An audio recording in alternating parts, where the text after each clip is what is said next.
Okay. All right. So now we are officially live.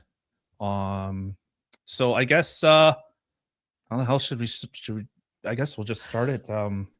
We had a discussion earlier this last week, and I had called you out. I You had said that called okay, me out, yes. Just for my audience's benefit, can you tell people who you are? yeah. My name's Tyler. I'm a co-host with my wife. We do a cultural politics show. My name's Tyler. There we go.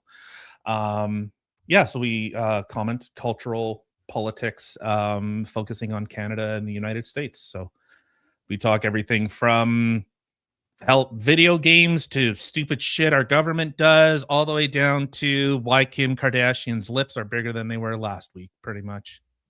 So Okay. Well, that's him, gang. yeah, yeah, I'm WhickTV. This is something you should know if you're here. Well, I guess if you're watching from Tyler's side. So I do debates, I host them, and sometimes I participate. Also have interviews, discussions of various kinds. We're branching out later this month into IRL streaming content. I'm going to be going to CPAC, doing some street interviews and stuff like that. We'll see how that works out, but that's me. over with the And I'm here conservatives. because Tyler said that I supported slavery, and I don't think I do. So we're going to talk about it. We're going to have a discussion, okay? Yeah. So I guess how should we kick this off? Your kind of position, if I Well, understand I guess correctly. to start, like, you could tell me, why do I support slavery? Because that's what you said I did. I Right. supported slavery. Okay. Okay. Explain, elaborate, make your argument. Yeah, so I think with the support of illegal immigration, or how ICE is trying to get these criminals out, I think there's at least tacit, if not outright, support that criminal gangs bring uh, children, bring people into the United States for slavery, whether it's debt slavery, or literal like drugs. So I think there's a lot of aspects that add to just that aspect of illegal immigration. So So that's I think that's really it. that's your argument. I don't want to interrupt or anything, right? I just No, want to make no, sure you get it no. all out. Go ahead. Um, a few things. I think we're making some assumptions here, and I think they're pretty faulty. We talked a little bit, but your audio was bad last time we talked, so I'm not sure. We're just going to retread the ground, That's if fine. you don't mind, because again, um, just make sure I heard you correctly and things like that. I I guess curious why you think I support illegal immigration. Well, I think if you were going to be calling out like the DHS and their mandate in order to remove criminals, illegal aliens from the United States, I think it's imperative that some things might look ugly. It might look ugly, but I think having people like Lake and Riley's face bashed in to the point of unrecognizable, I think is significantly more ugly. So I don't call out DHS and ICE because they're deporting illegal immigrants. That is not my problem with DHS. That Okay. is not my problem with ICE in general. Um, the problem I'm having is the way that they're carrying these things out. I think that I was never an abolish ICE guy during Biden, not during Trump 1, not during Obama, not during Bush, right? I never really saw, like, I understood that no organization's perfect, but they generally had good policies and they were generally doing a good job, I think. For the most part, we can quibble over the details. But me criticizing DHS and ICE now isn't because they're going after illegal immigrants. That's Okay. not why. I'm criticizing DHS specifically because it continuously lies about what it's doing. It continuously violates court orders. It continuously sets policies and establishes precedent that ICE agents are harassing not just legal immigrants, right, but also American citizens. And this is kind of culminated, right, recently in the shootings of Alex Preddy and Renee Good, though they've shot other people in the past year, right? Like in Chicago, and there's a couple other times, right? That just didn't get the media attention because they weren't on camera. Um, this is not something that means I don't want illegal immigrants gone from this country, right? We can argue about what laws we should set and how big of a priority that should be, right? But especially violent criminals like the one who killed Lake and Riley. Yeah, make them do their time, right? And then get them out.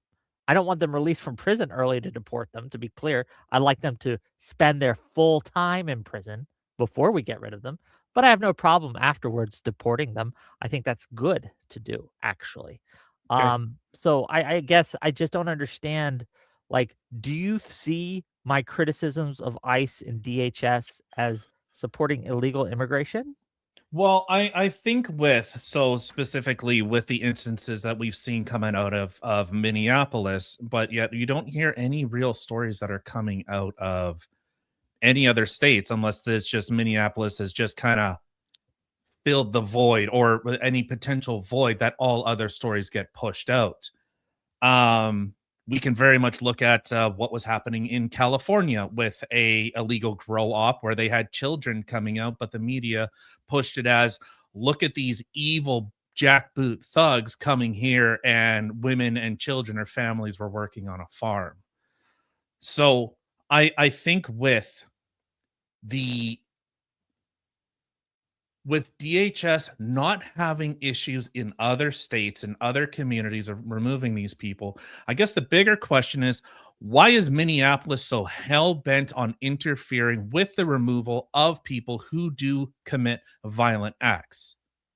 So I would more look at, we can criticize, and I have no problem criticizing if DHS or in general, if immigration enforcement is doing things I wouldn't even say unethically. Illegally, to be clear. Illegal. Yes, Illegally. They're doing things illegally. you're right. That is And I my think claim. okay, so I think that there could be criticisms there. I have no problem with criticizing people doing illegal actions. I think okay, we're agreement in that.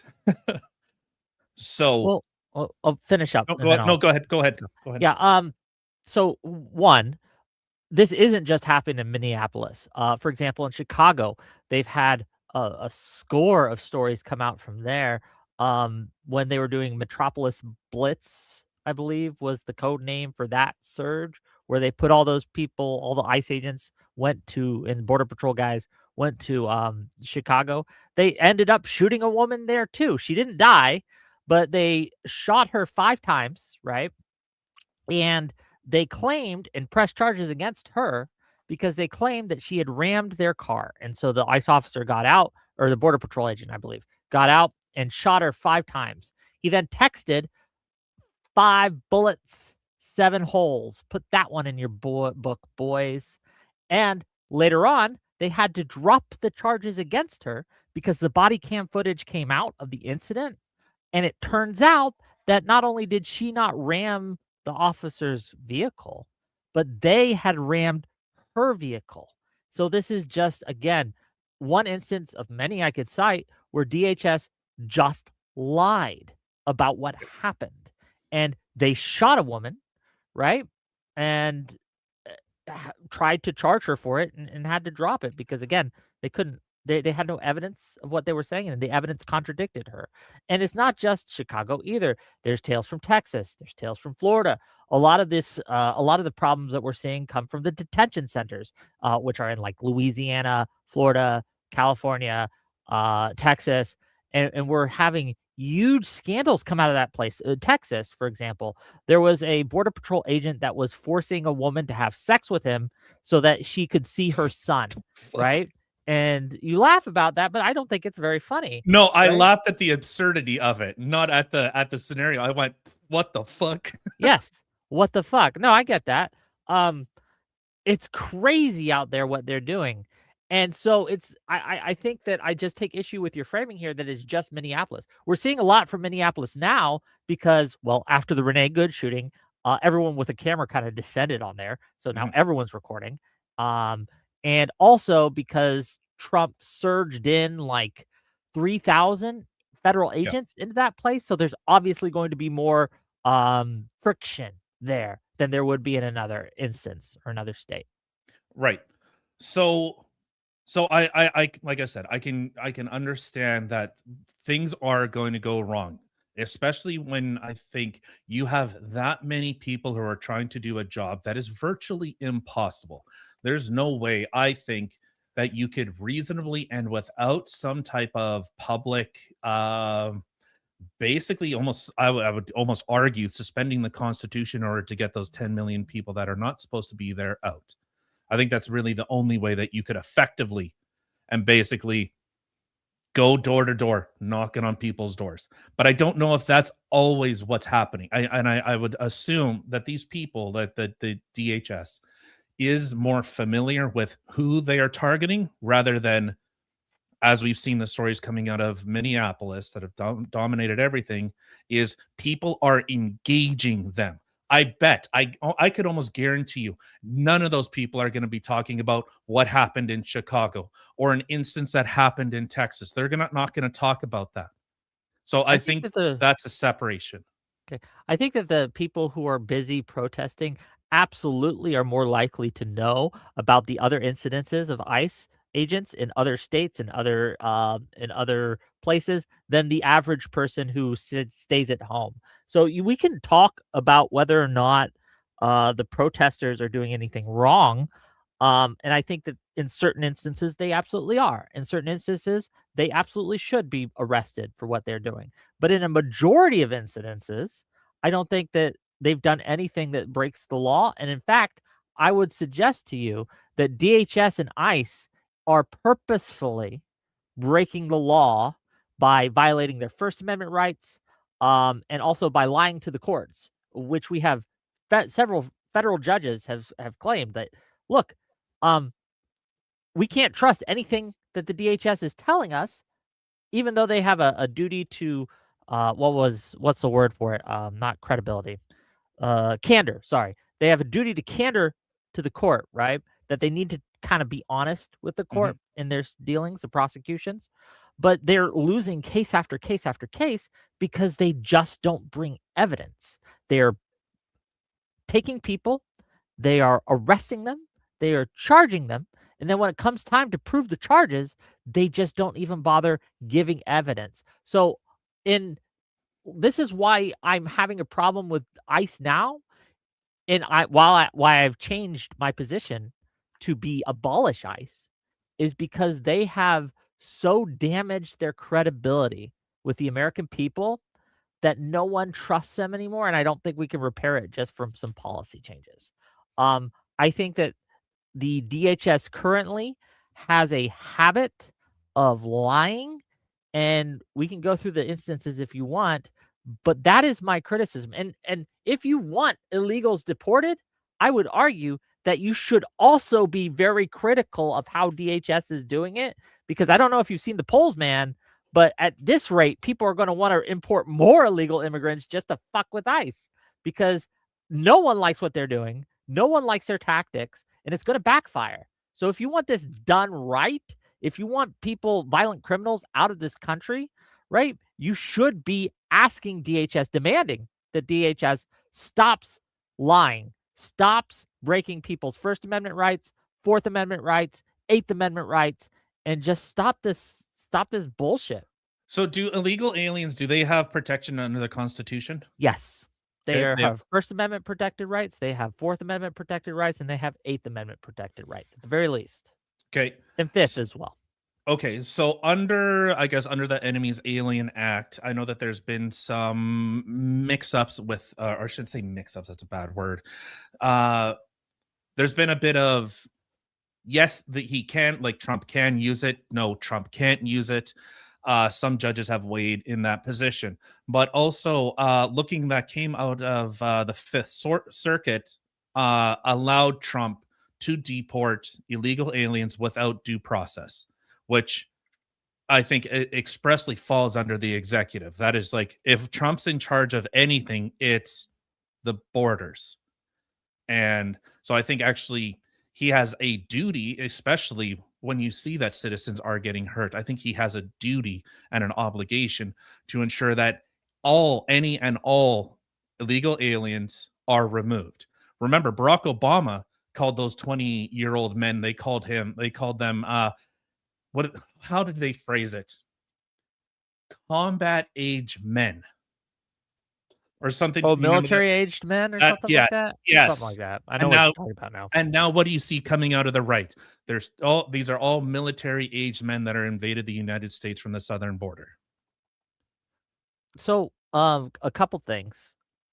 The Fifth Court decision that you're referencing was, I think it was not just it was like yesterday or maybe the day before. It's very recent, Yeah, and on the it's an 6th. outlier decision. It goes against the decisions, since 1996, which I believe is maybe 94, one of the 2. That's when the law that they're using to, detain people before their deportation without due process, that's the law that they're citing. Um, it's never been used this way before by any other administration. Uh, I believe that this is gonna get overturned when it goes up the chain to the Supreme Court, but To the we'll Supreme see. Court. Maybe I'm wrong. I'm not a lawyer. I can't tell you. But what I can tell you is why due process, even for illegal immigrants, matters. The process that I'm talking about isn't necessarily a full court hearing with 12 members of a jury that they go through and it takes months. That's not what I'm referring to, right? I think that the bare minimum that they should have, and I believe that they do, protected under the Constitution, is the right to petition the government that they've made a mistake. So if someone comes up to you or a ICE agent comes up to you and says, "I don't believe you're an American citizen. I think you're an illegal immigrant. So I'm going to take you. I'm going to put you in a detainment facility for months, and then we're going to drop you off at where I believe that your home of origin is." You should have the right to petition the government to say, "Hey, actually, I'm not an illegal immigrant. I'm either a US citizen, I'm a lawful resident, I went through the right way." Have Without the any ability, if just Yeah, I'll yeah, be go ahead. concise as I can. Without the ability to do that, what you're doing is giving the government unlimited power just to say, "You're guilty, and we're gonna remove you." And I don't think that that's wise. Have any US citizens, naturalized or otherwise, has anyone, one person, have they been removed from the United States? Yes. Under what conditions? Do you know I'd have to specifically? look at the I'm specific just conditions. I'm I'd have to look at asking. this. It's not Okay. just happened here. Like, it's not just happened under Trump, to be clear, right? Right. It's happened before under other administrations where they've oopsie whoopsied and deported an actual US citizen. Um, One of the problems that we have when they do that, especially now, is that there's no real redress. Again, if this Fifth The Fifth Circuit Circuit. Court opinion holds, there's not gonna be any real redress to that. Before they could sue the government, they could say, "You fucked up," right? Mhm. Um, and I don't think that they'll be able to do that now if this decision holds because they wouldn't be been breaking the law. And again, it's not just about the deportation, it's about the detainment. Again, these people sit in detainment for months, on occasion, and, like, that to me is extremely fucked up. If you excuse my French. Sorry, can I curse on your platform? I'm not sure. Oh my god, you said the most offensive thing you could I have. don't know, I don't know, it's your house, alright? I I wanna don't be it's respectful. fine. Okay. It's not a big deal. But yeah, a few people, like, earlier in 2025, they detained a lady, who was on a student visa, so not an illegal immigrant, right? Mhm, She is here legally on a student visa. They detained her for a few months, maybe 2 months, because she wrote an op-ed that was critical of Israel. mhm. So they put her in a detainment facility. There's a huge court battle. She got released eventually, thank goodness. But that's what they're doing is they're going around. They're A lot of these people aren't illegals. even though DHS is lying and saying they are, which is, again, if you're trusting DHS at this point, you're a fool. They've lied so often and so readily.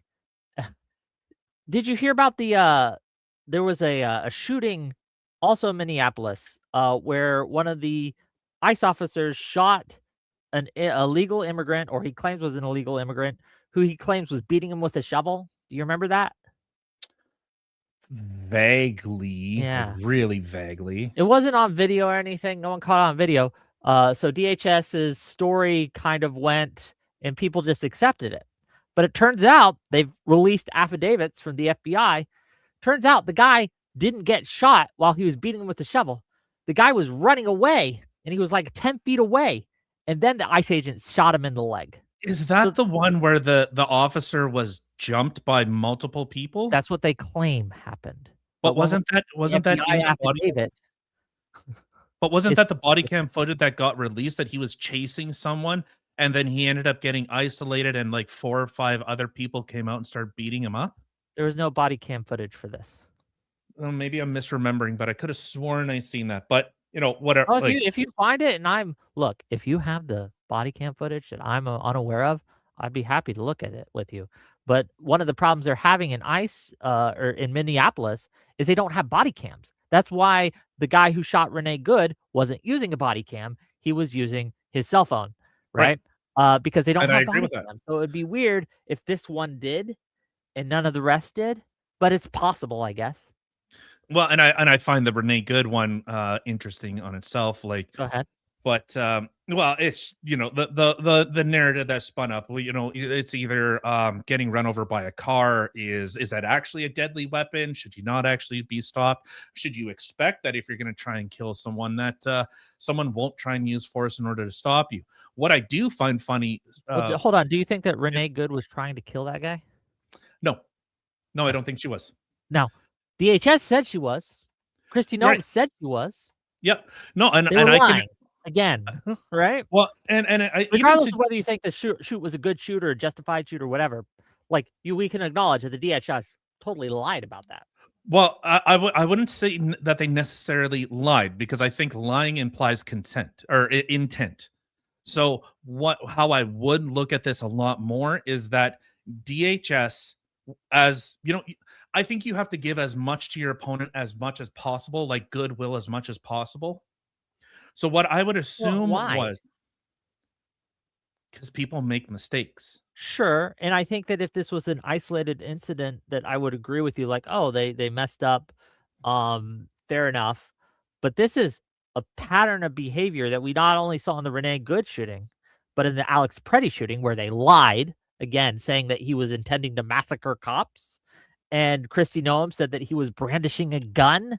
Bovino repeated that lie. Stephen Miller called him a domestic terrorist before we had any information whatsoever. Like, Mhm. this is a pattern of behavior that, again, I can understand giving grace if it happened once or twice and it was outliers. But I honestly, at this point, I can't think of an honest thing that DHS has reported on in the last year. Well, I think trusting that government in general, it's funny enough. I was talking about this earlier today. Like, the expression now is, how do you convince a conspiracy theorist that aliens don't exist? Let the government tell them they do. So I think to kind of put in that perspective, that do you really think the government, whether it's right or left, that they're going to tell you the whole truth and we've been honest this whole time? Dude, I got a bridge to nowhere to sell you. Like, of course I they're going hold to on, I reject manipulate that. stuff. I reject that. I think that it is silly to always trust the government, but it's just as silly to never trust the government. However, I think that DHS specifically under Trump has changed my mind on that kind of truism. I think that you were foolish to uh, let me put it this way. The government has always sometimes lied to the American people. I will just grant you that. That has happened to certain degrees amongst every administration. Mhm. But I think it's fundamentally a mistake and wrong to suggest that what DHS is doing now is even comparable to what the Biden administration did, to what Obama administration, hell, even Trump 1 administration did. They are telling lies as a matter of policy to a degree, to such a provable degree that I haven't seen in my 42 years of life on this earth, right? I've never seen as many lies coming out of the government to our faces, even when we have video evidence directly contradicting what they're saying. And it just, no, I just reject saying that, well, the government always lies, so we could just excuse these. No, I reject that. I It's think that's not. wrong. It's not excusing. It's the expectation that I think it's important and incumbent upon the citizenry in order to understand that those issues are taking place. We have a massive problem with government corruption, and our media is completely bought by the government. Like literally, not like PBS gets kicked a couple million Oh, I dollars. don't Like know about Canadian stuff, so I couldn't tell you that there. right. But I just want you to can we at least admit and at least with American administrations that this current administration is lying to degrees that blow other administrations out of the water, that they are fundamentally dishonest in a way that other administrations have not been. Can we just See, at least but acknowledge that? I don't know if I could Why because not? they're because they're every well, I think because every government has its the things that it wants to push. It's going to, and I'll say with regards to this, we've only seen the rhetoric escalating in terms of from violence.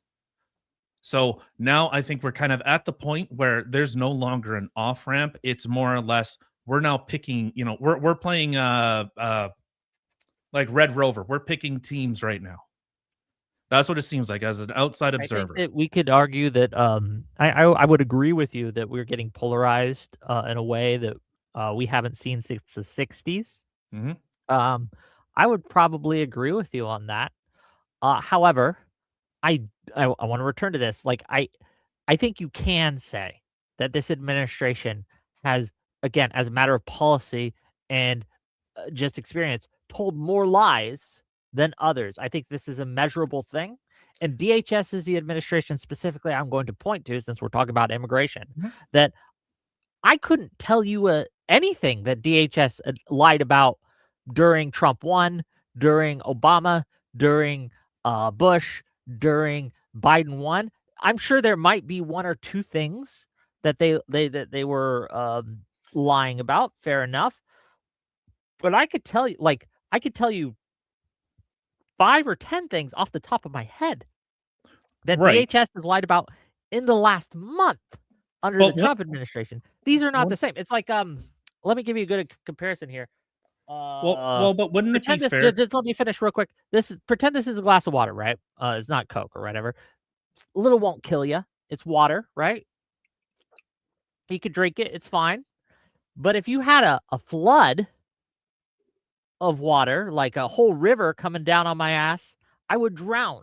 And yes, both are water, but the scale matters. And that's what I'm comparing these things to. I'm comparing like the Biden administration or even Trump 1 administration. It's water, right? Well, It's see, a glass of water. and I think that's where because most people had no idea that this level of immigration enforcement takes place. Hell, even under Barack Obama, if it's to believe that 3 million deportations took place under Barack Obama, Trump hasn't even licked his taint in regards to even meeting that, not even remotely close. Yeah, but But again, we the have number such of a their vocal deportations isn't my outrage. problem. That's not my problem with that's not my problem with DHS. It's not No, that no, they're no. deporting I, people. I think, but what I'm saying is, you never really heard instances of people up in arms fighting the government in that aspect. Hold on, under That's what I'm saying. Obama? They called him the deporter of chief. There was protests No, all the no, time. that's not what I'm saying. I'm saying that with regards to Trump, because Trump is evil orange man. Everyone hates Donald Trump. That you know, on that political side, or at least political ideology. I think they've always hated Trump. They've always kind of put those roadblocks intentionally in place to make him look bad. And I think, this is one thing I said with regards to DHS.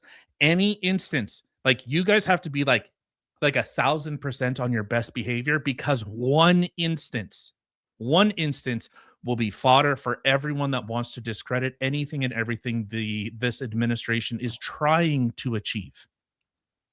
But it's So, not just one incident, it's multiple incidents across multiple states and multiple agents, right, doing these things. And the idea that like the left or anti-Trump people are causing Trump or are like holding Trump to a higher standard, I just reject that as well. Trump is one of the people who gets away with more than any other president I've ever seen. Like, look at the Hunter Biden accusations, Burisma, how he got people were up in arms because Hunter Biden was getting kickbacks, right? mhm. Getting money from his being on the Burisma board, right? And people were all up in arms about that because that was fraudulent, that was corrupt. How dare you make money off of your father being a politician? But then we look at Which he Trump, did, yes. who's basically got 500 million, $500 million 4 days before he was elected, he was inaugurated to the presidency, right?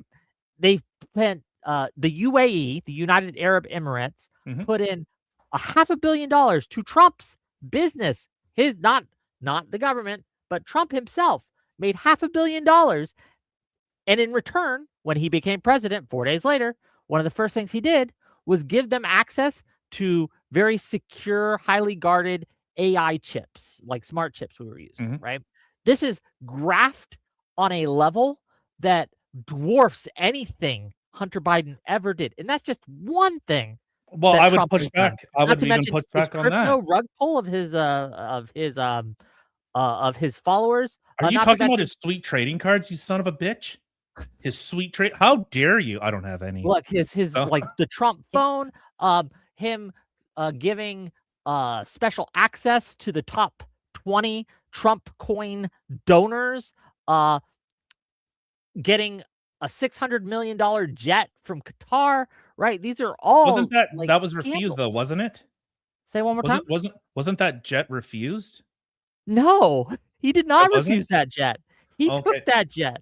Okay, maybe I'm misremembering that, but okay, so even I think even But if do you that's the understand what case, I'm trying but to say about the like how Trump just does things that are fundamentally bigger in scale and worse than what his no, opponents have done?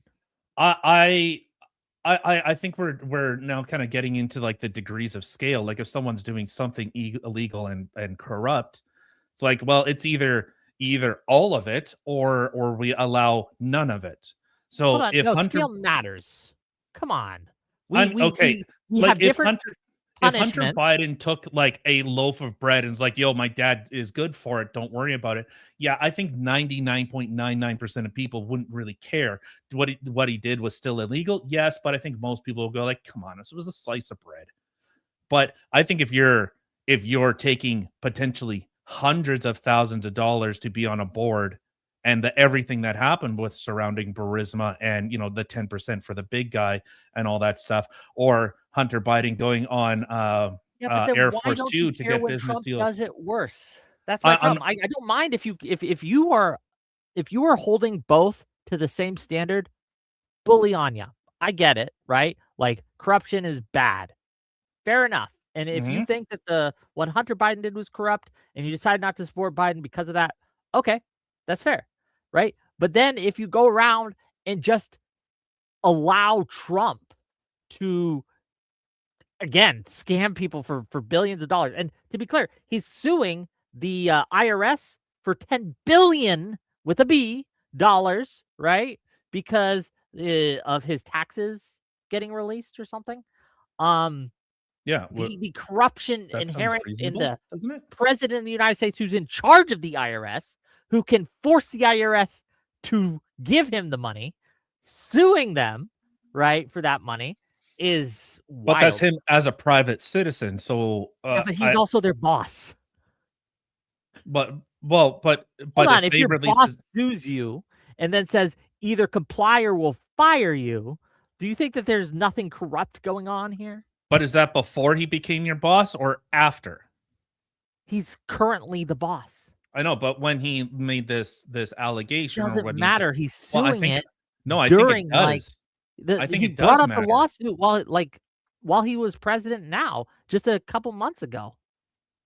But is it against Trump or is it like Trump Industries? Or is it like his own personal taxes they His own decide to personal release? tax releases that he didn't want released, someone leaked it, and he's suing the IRS for that to the tune of $10 billion.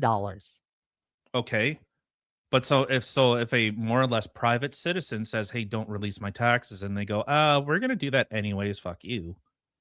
Uh, yeah, I would definitely see that there's definitely some type that no, you can't do that.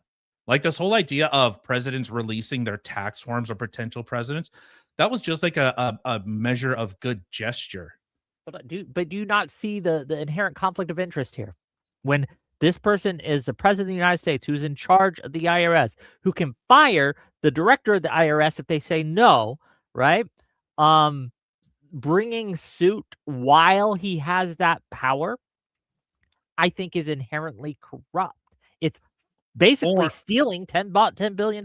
If he wants to do this, he should do it while he's no longer president. well, would it make more sense that in fact I am now in a position because before I would just get stonewalled even as a private citizen, no matter how much money I have, I would still be stonewalled. Well, people sue So the federal government all the time and win. well, yeah, but if you're gonna slap a big B on that sucker, yeah, they might go, you know what? We'll give you a couple 100,000 and go away, peasant. We don't need you anymore. Or would it be more beneficial that let's say something terrible, let's say with Twitch, they they release super private information. They got those sweet Vic nudes. They got your nudes and they leaked them. And you went, you know what? My type of vendetta is I'm gonna actually take out that what's that dude that owns Twitch? That little creep. I don't know his name, man. I have no idea. But now he's, you know what? I'm gonna do everything I'm gonna start buying Twitch stock. I'm gonna play the long game. And then when I get there, I'm You know gonna what? have your You know ass. what also is illegal? Insider trading, right? Kind of what you just Agreed. described. That's Well, illegal. is that insider if I'm gonna do everything in my power to hold the person that wronged me accountable? Not like Nancy Pelosi or Hold on. Inverse Kramer, but Using your power of elected office to go after your personal enemies is one, very different than a private company doing private company things. And two, I would suggest to you inherently a corrupt act. If because you like say I become president, right? And because you said that I was in favor of slavery and I think you lied on my name, I decided to direct the DOJ to prosecute you for something, right? I'm gonna get my Mortgage fraud or nudes. some shit, and to have the Canadian government extradite you to the United States so that we could prosecute you. You don't think that that would be an inherently corrupt thing to do from me? I could see it as potentially being a maybe what's the right word for it? Like a reprisal, what's it called? Like a retribution Yeah, or retributive. Yes, yeah. retributive. I don't know how to I pronounce know, words, yeah, man. I think we know No, what I we're know what you're talking saying, about. Like but you're doing it with that's a an malicious inherently intent. corrupt thing. We don't want that. The hell is it called? Now it's gonna bug the shit out of me. Retaliatory. There we go. Retaliatory. Okay. Yeah, there we go. So, could it be something like that? Okay, fine, but then we need to expand everything to everything else. So, when Trump's lawyers were getting locked up, well, that's absolutely unheard of. Or, No, all it's the stuff not. We've Trump's arrested lawyers lawyers who broke the law before, as representatives of someone, as speaking on and to their be clear, behalf. a lot of these lawyers were convicted. They were found guilty because they broke the law. Yeah, like that the turncoat, whatever the hell her name was. Can't remember. Not the release the Kraken horse shit. Not that one. But but so I would you have a problem if we're now prosecuting lawyers for trying to vehemently defend someone else's rights? Okay. One, they are doing it. Trump is doing it. Trump has taken away the security clearances of what was that firm? There's a law firm that represented Clinton, that represented the Dominion voting things, and they went against Trump's interests. So he signed an executive order revoking the whole, not just the individual lawyers, but that whole firm's But why? security clearances Well, why in would a they have? retaliatory measure, right? In order to get back at them for representing his enemies. That's absolutely happening right now. But why would they Trump is have that doing type it of clearance anyways? today, right? Why would they have that type of clearance to begin with anyways? A top secret security clearance of some kind because For a law firm? they represent different clients that have to do with different levels of top secret information and things like that. Government officials, things like that. And they also banned them from government buildings so that the lawyers Based. couldn't go represent their clients in court because they were not allowed to enter these federal buildings. Again, this is Trump using a corrupt retaliatory strike, which you agree is corrupt, right? And you're just letting it Potentially, happen? but is it kind of like is it because we can go back, with all this information that's coming out with Barack Obama was actually man in control of a lot of this type of stuff that was taking place. Hold on. So Do you think I'm going to like say that that was good? no, but what I'm saying is so then we need to hold it flat across the board if we're going to Tell you say what, that I'll was never Trump. vote for Barack Obama again. Well, you can't, or you also can't vote for his sock puppet. You His can't do sock that either. puppet. Biden was his sock puppet. Come on. Biden was Obama's sock puppet. I don't know, man. But two, well, one, I don't know about that. But two, right? This His idea hand that was so far up his ass he could feel Biden. his dentures. Hold on. Let me just ask, just because I'm curious, right? Mhm. Do you think that Obama going through to the DOJ to get wiretaps on people to see if they've been breaking the law is the same thing as Trump because a law firm represented Hillary Clinton and the Dominion voting people, revoking their security clearances and banning them from entering federal buildings? Do you think that these are the same thing? Not even remotely close. Exactly. And so we Yeah, can because criticize Obama for perhaps overreach in certain areas. I think that's fair to do. I think that's fine to do, in fact. You probably should. But the problem I'm having is when you're using that, and I think this is what you are doing, you're using that to excuse bad behavior from Trump. And to be clear, it's fundamentally worse behavior. is it worse to Yeah. investigate to have fake warrants issued and mislabeled warrants in order to try and spy on a political opponent? Is it worse than what? Like, is it worse than the removal of the lawyers that are No. defending the Dominion Society? You think that's not worse? One is an investigation that might lead to criminal prosecution. One is simply revoking someone's rights just by fiat without But any investigation, without any trial, without any chance to kind of counterdict it. Even though I'm not sure if they won their court case, but they are in court case about it now. So hopefully that goes somewhere. I'm not sure if the court case has been concluded or not. But this is do again, you know the name of that law firm? I'll see if I can. petty. Oh, of Hold on. course it's petty because they're I fucking. have someone. I have it somewhere. Give me a second. Ba, ba, ba, ba, ba, ba, ba, ba, ba. No, Dominion was it Perkins Coy, and Perkins? that's not the only one he did. He did Covington and Burling. On February 25th, 2025, he signed an executive order targeting them, the largest law firm in D.C., for providing pro bono legal services to former special counsel Jack Smith, who had investigated Trump's role in the January 6 events and classified documents. The order stripped security clearances from specific lawyers at the firm, notably Peter Koski, and initiated a review to terminate federal contracts with the firm. Wilmer Hale, on March 27th, 2025, Trump issued another executive order against Wilmer Hale, a firm where former special counsel Robert Mueller had worked. Before and after leading the Trump-Russia investigation, they suspended the firm's security clearances, restricted its employees' access to federal buildings, and directed agencies to terminate contracts with the firm.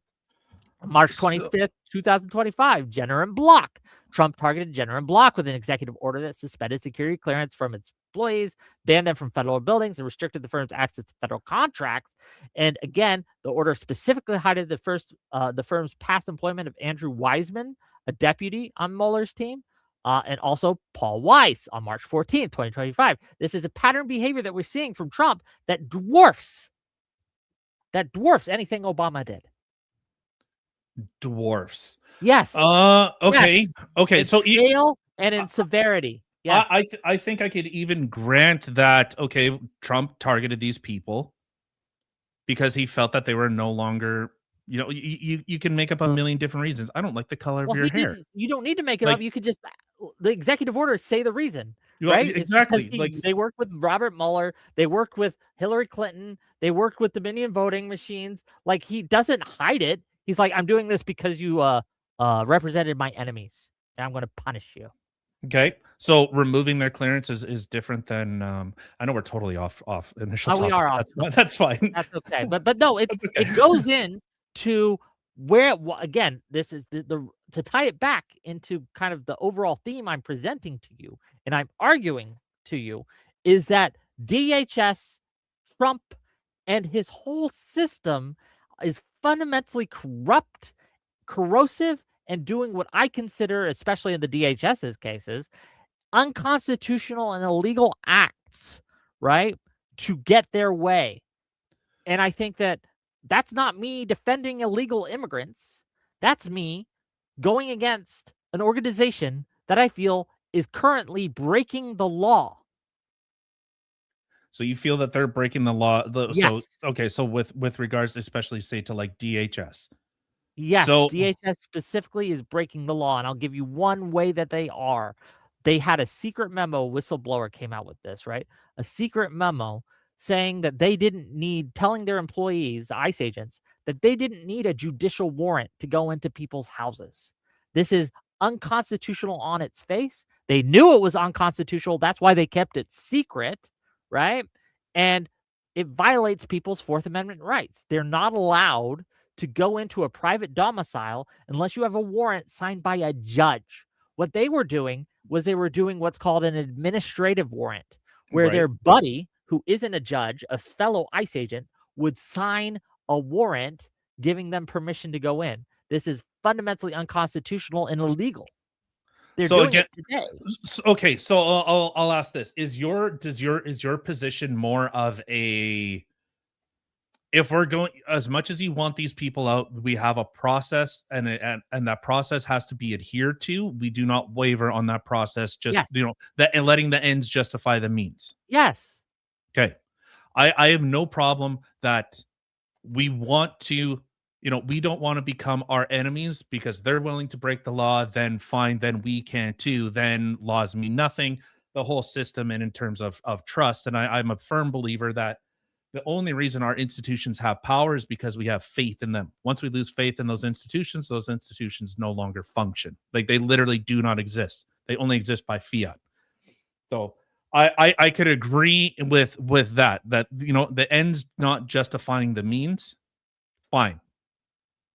I have an issue. So I wanted to look at so you talked about that woman journalist. Which one? The one that you said that was arrested. She was at a university. She wrote a paper in support of Israel. She was a journalist. She was a student. Or a student, whatever. But she wrote like a paper or some crap, right? She wrote an essay, an anti-Israel essay. Yes. Right. So under the United States, the whole visa program, your visa can be refunded or revoked at any time without question. Like, hold on, no, not without question. Well, right? I should say without, but they can issue whatever reason they want. I don't like the color of your hair, so or whatever the reason is. They don't necessarily need to give a justified reason. Again, no, there are certain things that they simply cannot revoke it for. They have a wide discretion to revoke it. They could have said, we don't like you as a person, and that would have been legal. But the reason she won her court case is because that's not the reason they said. The reason that they brought to court to try to deport her was because she had spoken out against this administration's wishes and made this anti-Israel essay that they said was dangerous, which it wasn't. So, do you want people? And she won her case because it violated her First Amendment rights. Because the government can't punish you for your speech, and that's exactly what it was doing. Yeah, but we punish people for speech all the time. In Like, Canada, maybe, but not here. no, but even there. Oh, you want to talk about where you guys are heading if this shit keeps up? We can talk about the Canadian Tribunal of Human Rights, where if you get your feeling hurt, I get to sue you. Okay, I'm not Canadian. So, I don't like Canadians because you don't have a First Amendment. Well, I like you ex- as people. I don't mean to interfere. Like, no, fair no, enough. I wouldn't want to move to Canada because they have some crazy, what I would consider illiberal laws. oh, Okay, I that I would just 100% grant agree. to you. But I'm talking about here in the United States where we do have protected speech, and free speech is absolutely protected by the First Amendment, and that includes guests, right? That includes our guests, which are immigrants of various kinds. I want to double check because I'm pretty sure. Like I'm going off the dome piece here, but I'm Take pretty your sure time. that it can be revoked at any time. Again, at any time, but not for any reason, because there are certain reasons that they simply cannot do. And the First Amendment protected speech is one of those reasons that they cannot do. That's why, again, she won her court case. Let's see. Let's see. Can a visitor's visa be revoked? What if we put revoked for speech? Right, real narrow that sucker down. Are you asking No, AI? yeah, I'm just pulling it up just to get us. I don't know. I could go to Okay. I mean, visarefusal.com, Presidential Alliance. I could go to them, but yeah, so this is AI, so take it as you will. Like I said, okay. I'm just kind of going off the dome piece. So, yes, a visitor visa can be revoked for speech, particularly if the U.S. government deems a speech to be anti American, anti Semitic, pro Palestine, or otherwise hostile to the U.S. institutions or foreign policy interests. Okay, So, that's wrong. That's not true. okay. Do you have something like I have no problem even looking up after that's more that gives a better explanation than this?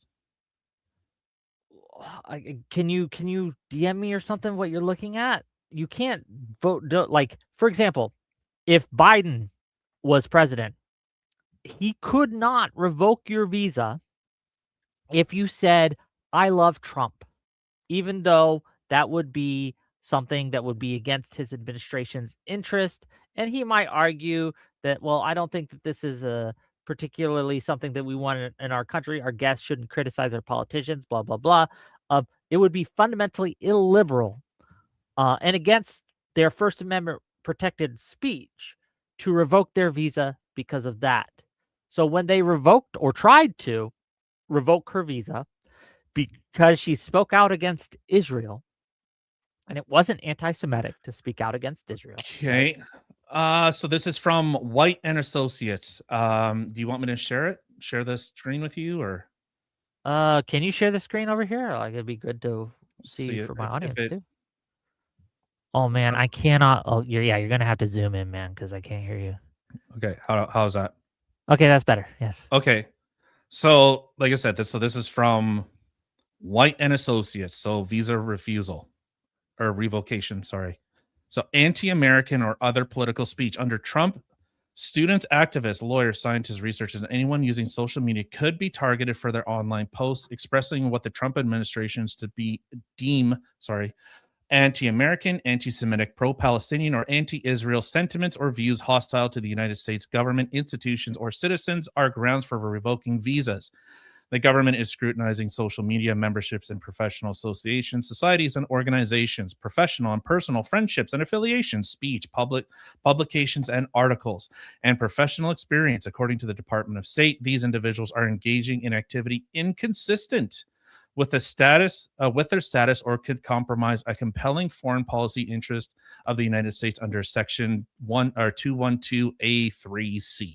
Yes. And so when I say that the Trump administration is violating the Constitution, that is exactly what I mean. Under Trump, this is their argument that they're making, but it's losing in court. The Supreme Court disagrees with them. Lower courts disagree with them on this. They absolutely are doing that. They're targeting people for their protected speech, but that is an example of them being illiberal, that they are breaking the Constitution. What they are doing is illegal. So Biden did the same thing. Biden did not do that same thing. Who did he detain and deport because of their political Let's speech? see. Like I said, this is just Take AI your at the time. moment, so I just want to.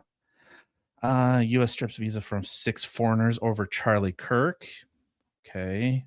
That wasn't under No, Biden. that wasn't under Biden. Trump administration catch and revoke program takes off State Department. Oh boy, they're using AI for this shit.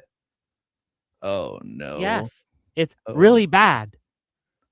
I don't like that. I don't like that. Did you see that stuff that came out of the UK where they like banned a soccer team because they used AI to like what were the crimes that happened in this Yes, place? that's Like, very illiberal and very bad. I don't want to live in the UK in part because of laws like that. And I see one of the criticisms I have, and one of the reasons I oppose the Trump administration is because they're making our country more like the UK, and I don't want that. how do you see that they're becoming more like the UK? So, for example, because recently the Washington Post reported on this, there was a gentleman who wrote a letter to a judge because they were considering amnesty for or not amnesty, I'm sorry, asylum. There was an asylum seeker who was seeking asylum in the United States. A gentleman saw that this was happening and wrote a letter to the judge asking for mercy on this asylum seeker. 5 hours after he wrote that letter, DHS sent FBI agents to his house to investigate him.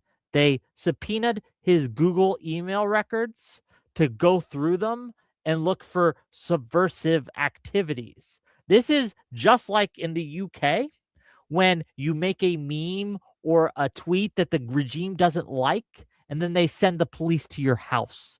It's So one for one so what they're doing and what were is you happening. outraged when the Biden administration was working with Twitter, Facebook, etc. to censor I American speech oppose online? that too, but these are not the same. Again, in one case, censorship, which I am against. I'm a First Amendment guy, as you can tell, right? That's bad. He shouldn't have done that, right? But it's not the same as subpoenaing you to gather your You'd say personal that's emails worse? and sending FBI agents to your house. You'd say that's worse? Sending FBI agents to your house because you made an email that the administration didn't like Okay. is worse than someone banning you from Twitter because you made a tweet. I would say banning someone from Twitter by at the behest of the federal government is way worse than someone coming to you and saying, "Hey, either yank that shit down or we got problems," especially if you're under some type of claim. Now, is it a US citizen that made the initial claim? Yes, Okay. this was a So, U.S. citizen. okay, so then sue your government, get your fat paycheck, and we all live happily ever after, set more precedents. Um, but I think it's way more insidious that at for platforms like Facebook, like Twitter, YouTube, et cetera, that we're doing it behind the scenes. I think Okay, that's way more because you're actually shaping narratives. And I think that's way more dangerous than that. so to be clear, Trump was doing that as well. Okay, when he had power during 2020, during 2019, 2018, he was doing it as well. The Biden continued to do that, which we should not have done, right? I Mhm. agree with you there, but this is a fundamentally different thing than sending police to someone's house Oh, I because can they've agree. It's made fuck a statement online. Yeah, I agree. I think that that's absolutely abhorrent. I'm not like a free speech absolutist. I think there's I definitely mean, you're speech that Canadian, so fair enough, right? well, But no, in fact, I would probably push it a lot further. Like I said, where Canada is, and I know, Americans are like, what's Canada? All we know is that it's a hat and it's cold, and you guys like live in igloos or some shit and drink maple syrup. Um, only half of those are actually true.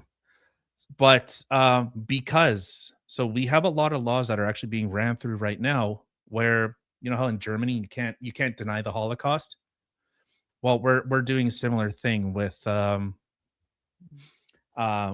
denying the Holocaust with the residential school system that Oh took yeah, I place. oppose those So laws. I yeah, oppose speech laws, hate speech laws, all those things. I am y- against that.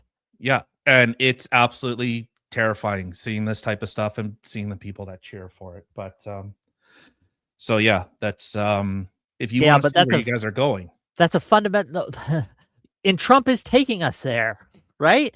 That is, I would agree with you, where we are heading, and Trump is taking us there. And I'm trying to stop Trump from taking us there. I don't want people to send FBI agents to my house because I have criticized the Trump administration or spoken out against ICE.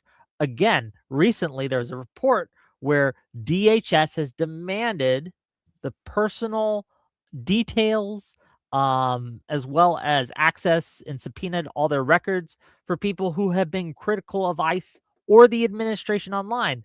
It was done by the report, let me see, was done by TechCrunch. And again, it says in several cases over recent months, Homeland Security has relied on the use of administration subpoenas to seek identifiable information about individuals who run anonymous Instagram accounts. These subpoenas have also been used to demand information about people who have criticized Trump officials or protested government policies. And these aren't judicial subpoenas, which are approved by a judge. They're administrative subpoenas, and they're being used to try to collect this. So they're not even going through the courts on this. They're just issuing a warrant to themselves to gather this information and demanding that the tech companies comply. This is happening now. This is something that I am posing now. It's just not good. Okay. All right. No, I can agree in those instances if this stuff is taking place and like I said, if Canada is is 8-10 years ahead of you guys, and this is where the Democrats are looking at taking this because remember they Hold had on, that whoa, whole. whoa, whoa, whoa, whoa. Where the Democrats are looking at taking this, no, Trump is not a Democrat. Oh, he's a New York Democrat. No, he is not. Come on. You don't think he's a Republican? Man, I'm not even a Republican, and I think that. I He definitely is. think What do you mean? He is he's MAGA. He's not anything else but MAGA. I wouldn't even consider him like he's running under the Republican ticket. But if you consider him as conservative, I don't know what your definition of conservative is because he's not. Uh, well, I would say a Trump is conservative's for just Trump. someone He's that. an opportunist, if anything else. That's Well, all he is. I would say a conservative, someone that's just trying to conserve someone's either Okay, what is nation, Trump trying to culture. conserve? Well, obviously, it looks like he's trying to conserve the America that once was, or at least trying to get back to that type of America. Seems like with a lot of the money investments that's been going into the United States, like hell, Canada is definitely hurting with regards to these, these policies that have been pushed forward, where businesses are folding up here and going to the United States en masse. So Hold on, are you talking about tariffs? well, there's the tariffs, there's all the business incentives that's been going on with regards to, business policy, the tariffs, yes. So there's a lot. And Hold on. Do you know manufacturing is down under Trump, correct? Like what is manufacturing jobs have been fleeing this country, right? Investments have been fleeing this country. People are paying more for imported goods than they have under Biden, right? right. That this is a Well, continuously growing problem, and I would argue that it's directly related to Trump's economic policies. Now, we can have a debate on economic policies, but I didn't come here for that, right? But I would argue that Trump's economic policies have damaged U.S. Standing in the world, as well as made things more expensive and damaged investments. But again, I'm not here with sources on that, so I can't really yeah, push no, you no, too that far, that's right? that's fine. That's fine. Okay. So I yeah, maybe we should kind of get back to the Yeah, go ahead. immigration. So yeah, um so I guess so I want to make sure that I'm clear. So your Sure, position is I'll try and steel man it as much as I can. go for it. You have no problem with the illegal aliens going bye-bye. Correct? Yeah, not They go normally. back home. As long as they get the proper process, and as long as it's done in a constitutional manner, that's fair. We can have a discussion on immigration in general. I think that we should have an easier path to immigration for people. And I think things like the Dream Act are fine, where people who came into the country when they were like 3 years old, right, illegally, I think it's okay to maybe give them a path. But in general, I don't have a problem with deporting illegal immigrants, especially violent illegal immigrants. I think that's a good thing, Okay. actually, to get rid of Okay. those. So I guess this will actually kind of get a little bit closer to kind of my original statement, or at least accusation. Okay. So I obviously I can only speak with regards to, you know, Canada immigration policy, what I see here, and where I think the folly is, because the United States is either you guys just, you know, as the expression goes, when the United States catches or sneezes, the world catches a cold, because you guys are so, you know, you dominate the fucking world on anything and everything. You kind of don't really see the pitfalls. It's kind of like a normalcy bias. It can never happen here. But Okay, what's your point, man? yeah, so I think with immigration, so where you guys make it illegal, we just rubber stamp it. We let in 500,000 people a year, regardless of whether they actually contribute. In fact, we've had a massive influx, and enclaves with regards to multiculturalism have expanded the breakdown within the cultural hegemony within Canada. And I think the United States is at a very real problem of, we should let more people in because more people equal good.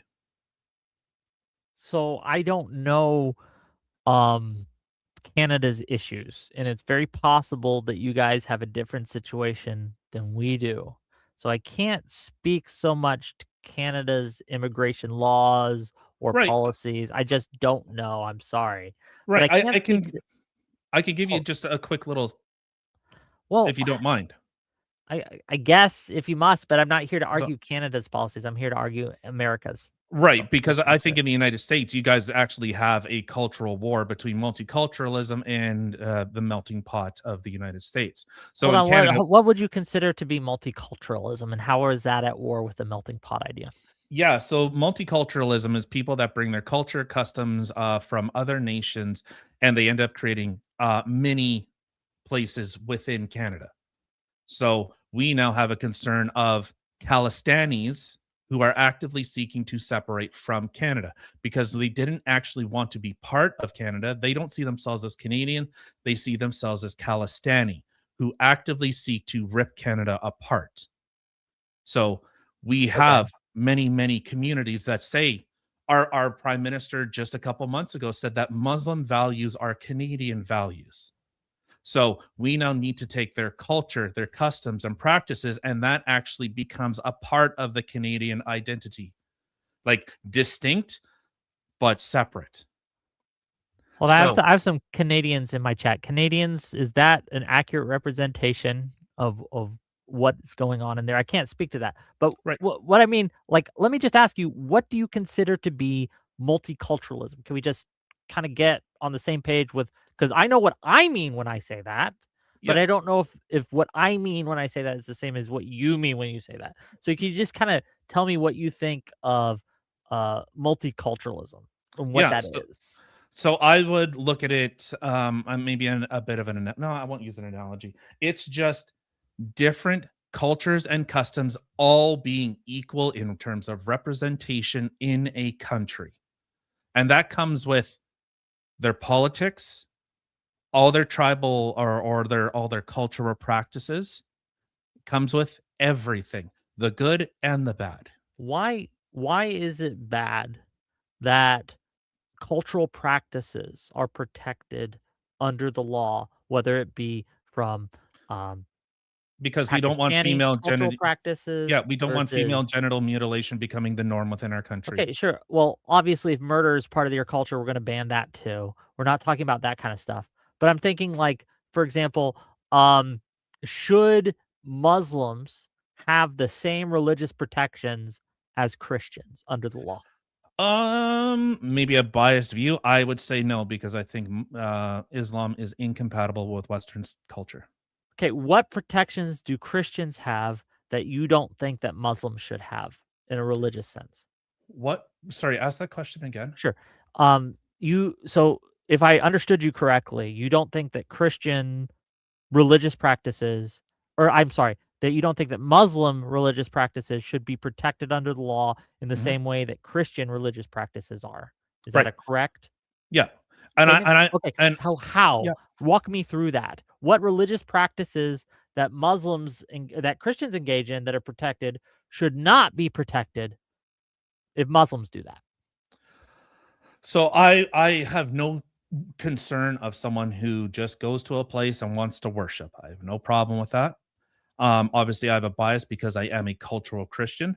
The issues that I see is once you start accepting honor killings as a cultural practice. Okay, that isn't protected. That isn't, first of all, I don't know much about Islam, but I don't think honor killings is part of Islam. And even if it was, like, for It example, happens stoning here. people to death might be argued to be Christian, but we don't It allow is that. Christian. Exactly. Yeah, we don't want that either. So But we've again, we've right, we had have those instances exceptions happen. perhaps to practicing your religion when it harms other people, but that Mhm. exists for Christians, Muslims, Jews, all of them, right? Right. So again, I'm So asking what fundamentally would be different in your mind, in your ideal world, that would Christians would get protection for doing this thing, but Muslims would not. what practice would Christians have that hmm. Because let me stop hiding the ball with the questions here.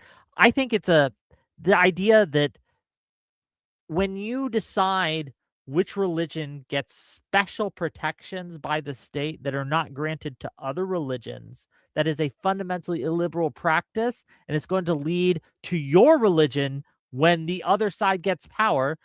Those same tools that you used to oppress Muslims are going to be used to oppress Christians.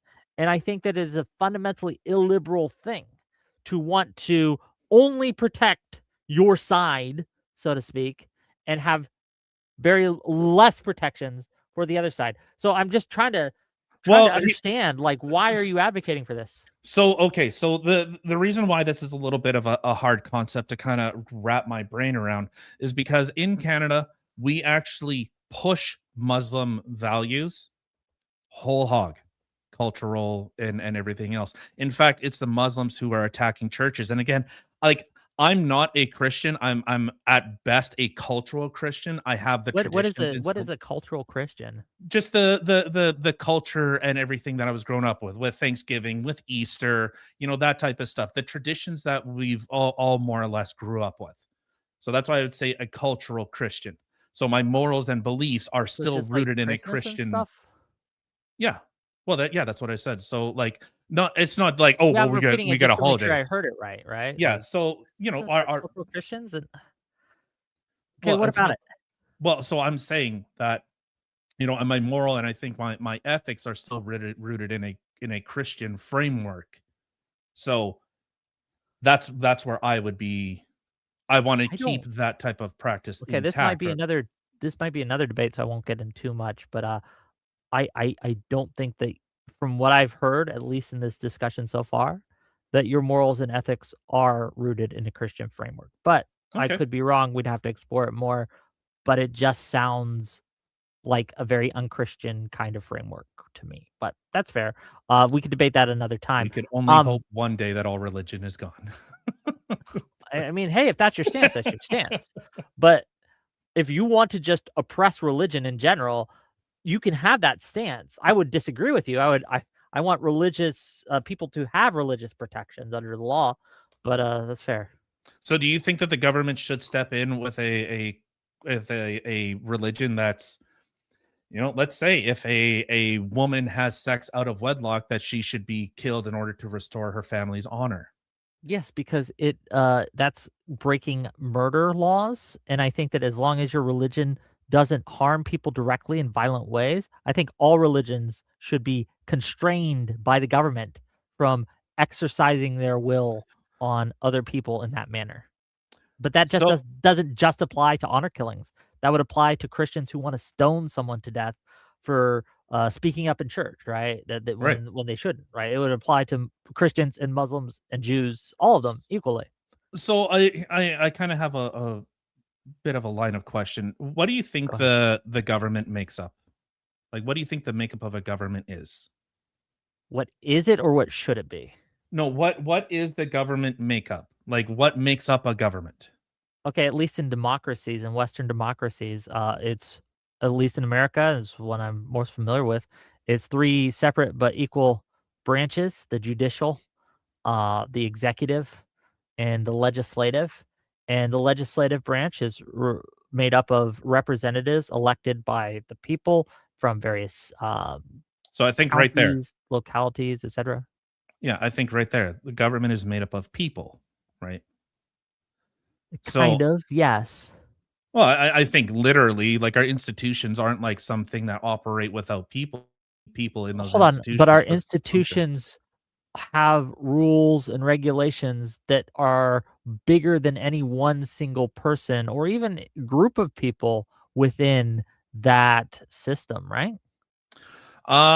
I don't know if I would agree with that because an institution. So we, I can speak directly to this. So in Canada, we had a prime minister who was steeped in corruption, steeped, had many ethic violations, but because there was no enforcement mechanism in order to actually enforce those violations, they just continued happening.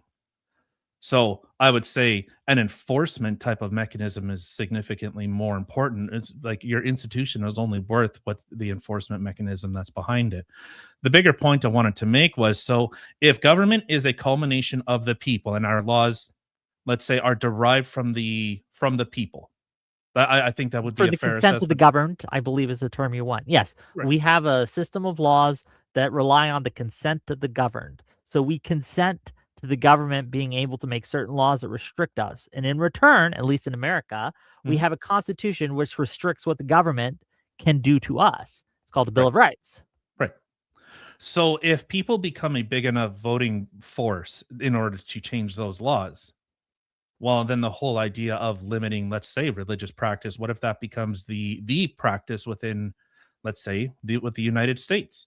I would That the consider that a liberal and I would oppose it. We have a mechanism to change amendments or to change the Constitution, Mhm. but there's a very high bar where you need basically a supermajority in order to do that. You have to get a constitutional Congress together where I think It's more than half your 70% states, of the right? states or something, I don't know the exact numbers for you, get together to change or amend the Constitution of the United States. And the reason we have such a high bar is because we recognize that times can change and people can want different things. And if enough people of the country want to change a thing, we should allow them to do so. But I don't think that just because the mechanism exists to change the Constitution doesn't mean that I think all changes to the Constitution would be good. Like for example, if enough people got together and they wanted to amend the Constitution to make slavery legal again, I would Mhm. oppose that. And if they did that, I would consider America to have fallen in a very real way, right? It's Mhm. violated its fundamental principles of its founding and things like that. Right. If it got rid of the First Amendment, same thing, right? Like there's some very core concepts that I think are outlined in the Declaration of Independence that if we, and also the Federalist Papers and a few other things, right? That if we changed, while technically legal to do, I would still be vehemently opposed against that. Not all governments are good. Right. No, and I agree, and I think that's where that discussion. So, the reason why I asked this, so like with regards to, I have no problem with people from other customs or cultures coming here. No problem. Love it. I love some good East Indian food. I love some good Chinese food as long as it's Americanized. Otherwise, that like weird goofy shit kind of sucks dick. But so I have no problem of people that want to come here and say, "Hey, I want to be part of Canada." or part of the United States. No problem. Love it. I have a big problem when there's a contingent of people who specifically say, I am not American, I am not Canadian, and I do not want to assimilate. In fact, I'm here to assimilate you. I think we have a very big problem when we start letting people that expressly view those or take those types of views. So one of the great things about the American um, immigration system is when you become an American citizen, you take an oath of naturalization or a pledge of allegiance, basically, Mhm. to the United States Constitution and to the concepts that make up our nation. Um, America has generally done a very good job at assimilating and integrating different cultures. Look at the Italians when they came Mhm. over en masse.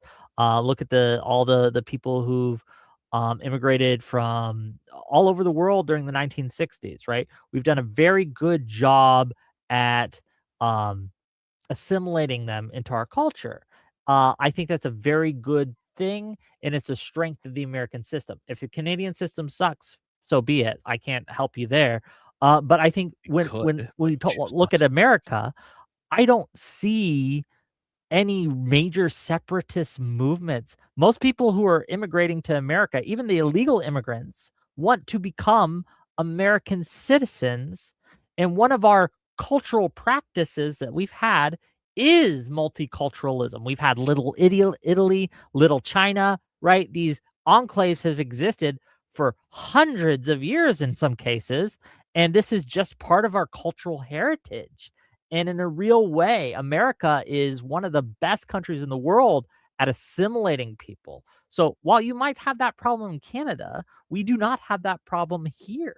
And in fact, the greater threat, I would say, to American exceptionalism, to the American project as I understand it, and to the Constitution is MAGA.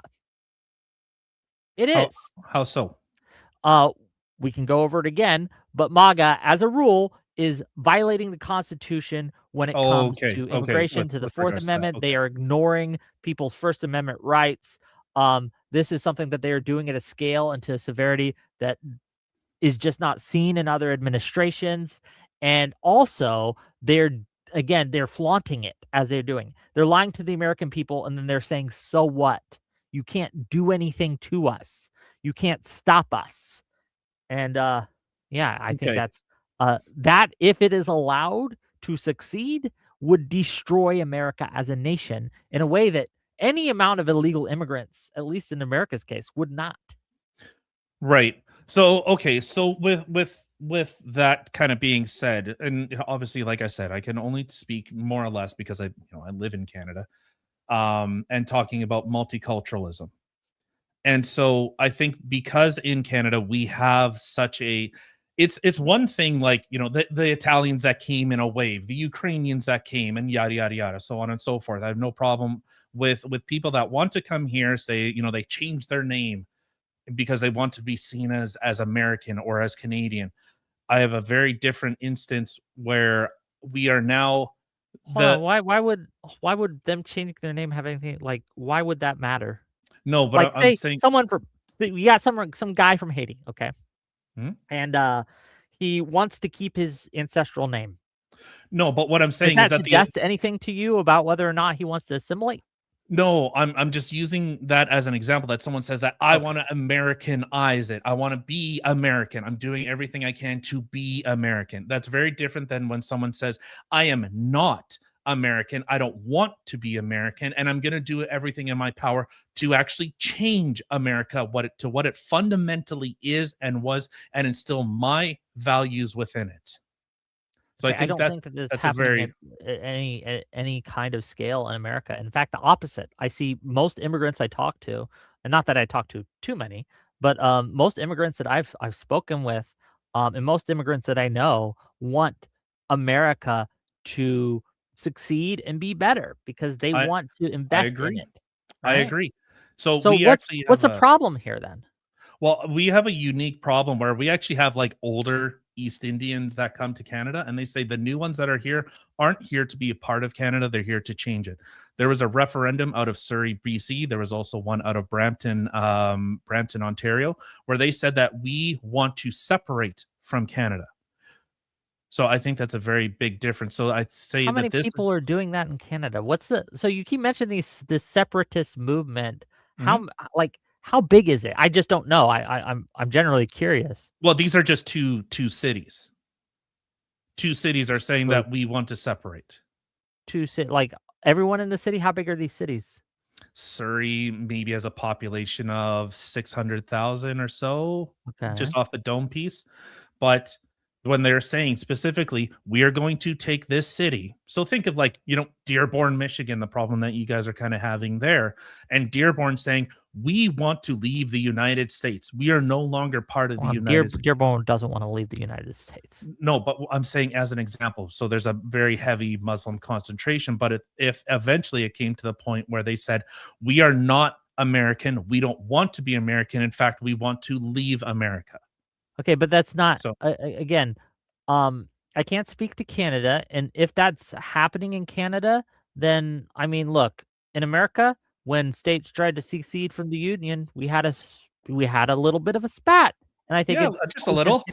Canada's right to stop them from leaving the Union. You guys can handle your shit though, however you like, but at least this idea. And this is another problem I'm having with this conversation is you Mhm. keep equating these things and then bringing up Dearborn, like places like Dearborn, Michigan, and kind of implying that they're the same. And I don't think they're the same at all. Dearborn, Michigan, the only reason that we're having problems there is because a lot of Republicans are scared that there's Muslims in a town. I don't think that the people of Dearborn, Michigan are doing anything that is, at least not that to my knowledge, that is fundamentally anti-American in nature. In fact, they're pretty conservative from what I know, right? At least politically. They don't like LGBTQ stuff, right? And things like that, but they've abided by the laws of the country. Well, I guess let me ask you this. Do you Mhm. not think that localities should be able to at least somewhat self-determine what their laws are for their specific communities? So should locals be able Yeah, like a to city. If a city or town said, "You know what? In our town, we wanna make sure that no one can buy, alcohol on Sundays because we're very religious and it's the Lord's Day, and we want to make a law to restrict people's freedoms in that manner if they live in the bounds of our town." Do you think that that's, I uh, don't okay? inherently have a problem with that. Can that obviously go too far? I think you'd be naive to think that something as a what was a religious practice that was enshrined at one point now be just kind of falls away in and becomes something else. I don't inherently have a problem with that. I have the problem when if let's say all Michigan just wants to, you know what, we're no longer America and we're gonna do something in order to No, remove I ourselves agree with from you. so If this so Michigan or Dearborn even tried to secede from the Union, I'd be, against that, and I would be, for us forcing to do that. Can I ask you a little bit about, Mhm. because my chat's telling me this, and maybe you know, do you know about the Alberta separatists? Oh yeah, that's gaining a lot of traction. Okay, do you Yep, have a definitely. problem with them trying to separate from Canada? Um, are they separating from Canada? I guess the better question that I have is, are they trying to preserve Canada? Whoa, hold on.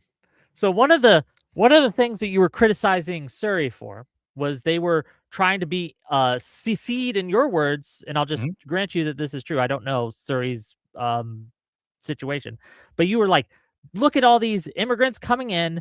They're trying to secede from Canada. This is a problem. We need to stop it.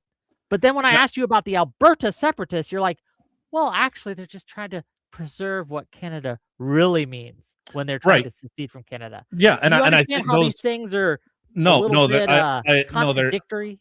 no, I would if it was if I came to your house and told you how you need to live and everything else, you probably like, no, you can go somewhere else and do that.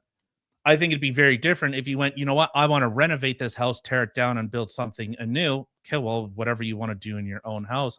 I think that the situation becomes different because with regards, and I know you're not familiar with this. Yeah, and But also my chat, my Canadians in my chat are saying that you're lying, that Surrey isn't trying to separate. they held a referendum. I encourage you guys, go look it up. It was in Surrey. They held there was a Calistani referendum to separate Surrey from the rest of Canada. They held two, in fact. Give me a link, gang. Okay, because I don't know who's lying to me here, but one of you is. Okay, I want to find out. You can bring it up on your screen if you like, if you find one. But even if that's true, again, I don't. Oh, the vote was for separation in India, is what I'm being told. So tens of thousands of Sikhs turned out in Surrey, BC on Sunday, organizers and observers said, for another chance to vote in an unofficial referendum on creation of an independent Sikh state. It was a second round of referendum in British Columbia after U.S.-backed organization Sikhs for Justice said the first ballot on September 10th was so popular that the voting could be completed in another day. Sunday's vote on Khalistan, an independent state in India's Punjab region, proposed by some Sikhs, took place at the same Gurdwara, I don't know, where activist Hardeep Singh Niger was shot dead in June. Oh, I remember that story. Prime Minister Justin Trudeau claimed on September 18th that there were credible allegations linked to India's government in Niger's killing. Okay, maybe I am mistaken on that one. Okay, I have no problem walking that back then. Fair enough. Okay. But you understand how, like, okay, I don't mean to beat you up or anything, because I think you're being good faith with me, at least, or trying to, or at least we're having a good conversation. You mischaracterized my position when you said I was pro-slavery, right?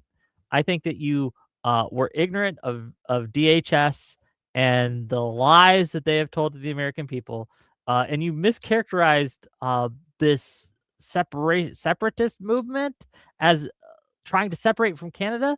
I guess at this point, I just want to ask you, like, does getting so many things wrong cause you maybe to wonder what else that you've been mistaken on, and you probably should kind of, I don't know, reassess? I have no problem admitting when I was wrong, as I clearly just did. So I have no problem in reassessing positions that I may have held. Okay. So that's it. That's well, I don't know, man. Like, maybe your views on immigration are being colored by information that just isn't true. Being colored by information? No, well, of course, I think that if one of the big reasons and the arguments you gave me is you were against immigration because people were coming in and trying to make separatist movements from your country, and it turns out that wasn't happening. I think maybe that should really kind of change things, shouldn't it? No, I don't have a problem in like I said, in admitting that, okay, what I was understood with regards to that, and maybe I'm just grabbing wrong information, which is fine. I have no problem being wrong, and I have no problem. No. But I understand that, and I was gonna just to kind of get my point across, maybe more coherently. Maybe I'm the one miscommunicating. It's very possible. Do you think that the sources that you are getting this information from that happen to be wrong consistently might be something you'll change? Maybe you are being spoon-fed things, misinformation, that is coloring your opinion on the world, that you should probably change your information diet. Can we at least agree to that? I tried to grab as much information from many different sources as much as possible. So a lot of our information, like I said, comes directly from the government down. So okay, yeah, but when someone is consistently giving me wrong information, I stop listening to them. I cut them off because, hey, the last 10 things you told me, 8 of them have been wrong.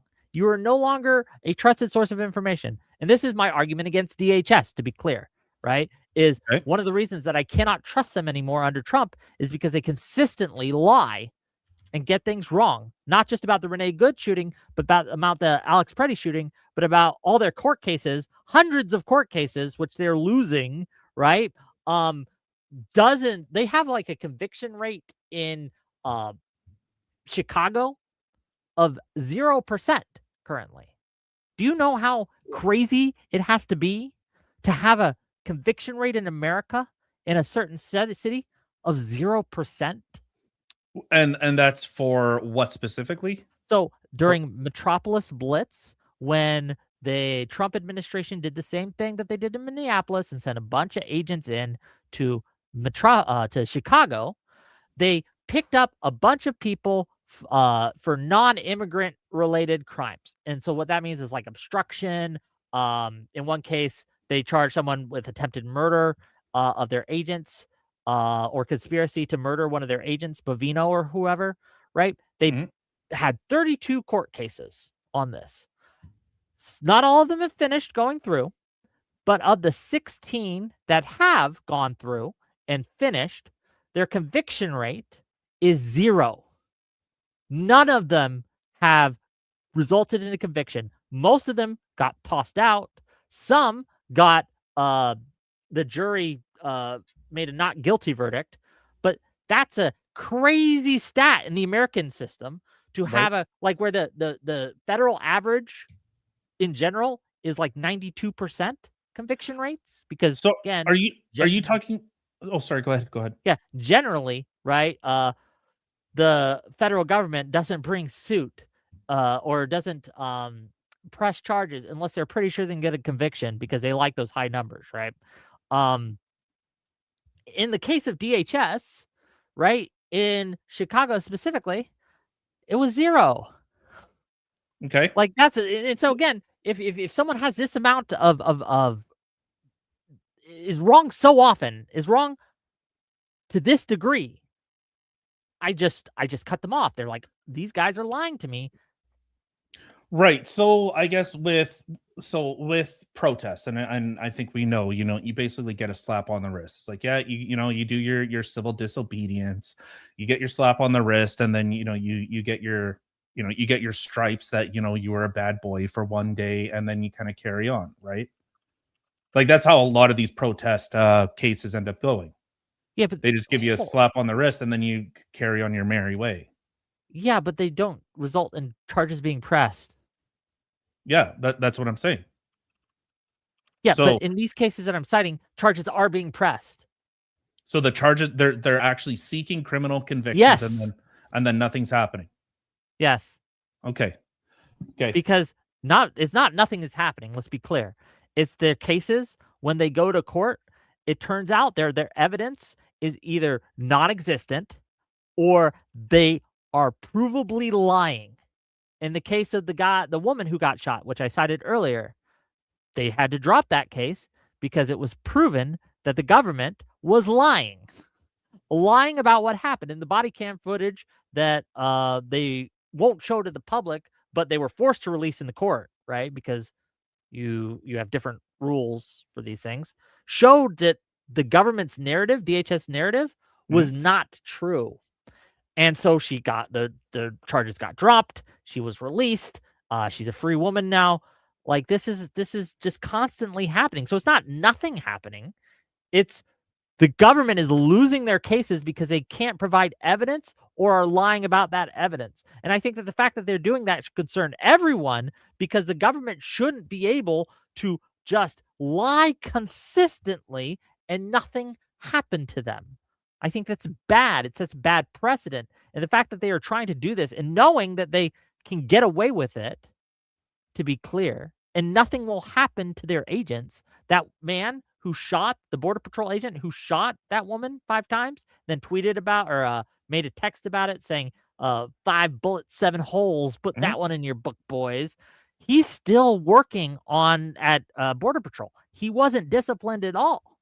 Yep. No, and we felt we had similar situations within Canada with regards to the Freedom Convoy that some people were able to get inside their what was it? I can't remember if it was Signal or whatever, WhatsApp or whatever it was, their hidden chat, where they were cheering and championing about assaulting people who were literally like peaceful protesting. So I can sympathize that okay, in a situation. Now I don't know the particulars of this this one case, but we have seen, with Renee Good, did she intend to run that cop over? No, I Yeah, don't but the think so. DHS said she But did. well, I think And trying if to there prove wasn't, hold intent on, is like if good there fucking wasn't luck, footage of that event, that's what a lot of people would have believed, that she tried to run him over. right? No, and I agree with you. And I think because we got to see that, we actually seen, oh, now did she mean to? And I think that's, you can't prove intent. The chick's dead. But you can look at, was there at least reckless disregard for other people's safety? Yeah, I think that argument could definitely be made. And I'd be surprised if an argument even similar to that isn't presented before the court with regards to Well, that hold on, with they're that not trial. even they've so I agree with you, right? In that she did things that she shouldn't have done. Like, she's at least somewhat to blame for what happened. I won't argue with that. But I put more onus on the state than I do a civilian, because agents of the state should be trained to handle these situations. And I think that the agent in question violated his training, and an investigation at least should happen. But the problem is that they're not allowing an investigation to happen. The Well, they're not FBI letting a tried to third bring a party, warrant right? to investigate, and the DHS and Trump shut them down. They won't let an investigation go forward in the Renee Good case. Is it because, as I said, even like with the Derek Chauvin, George Floyd, because it was such a politicized type of scenario that this guy ain't going to get a fair trial anywhere?